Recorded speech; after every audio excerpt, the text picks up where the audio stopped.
When I got off the boat type of thing, I landed into a Latino community that was already well established. Latin Q, El Caribe, El Bodegón, Carlos Gardel, La Churreria, which is still there.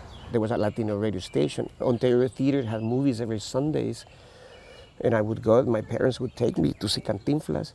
El Gavilán was already there. La Panamericana, my aunt still lives in the same building, where she's lived for the last, 48 years?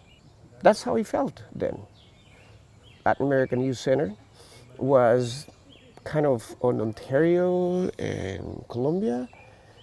CED Center, Spanish Educational Development Center. Centro Católico was already at the Kennesaw building. That was one of the first fights of tenants that were successful because they owned the building up until now. Centro Católico was already there, and they had a youth group.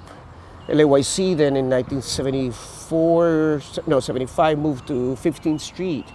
Pela, which is now Carlos Rosario, was on the third and second floor of 1417 Irving Street, which is the Wilson Center, where years later it became sort of like a dance hall for punk rock and salsa and dances and quinceañeras and weddings and big fights and all type of stuff that happens, in a place that was pretty much abandoned by the city for many decades. And it was not until the metro came, which was the last line that he built, because the one that runs in the poor sections of town, that prices went up, and then we began to see that more displacement. But I think the Latino community, even though a lot of people that don't live here, they still come from Maryland and Virginia on Saturday or Sunday just to drive by or stop, get some food, or probably they have relatives, or they go to Mass at Sacred Heart.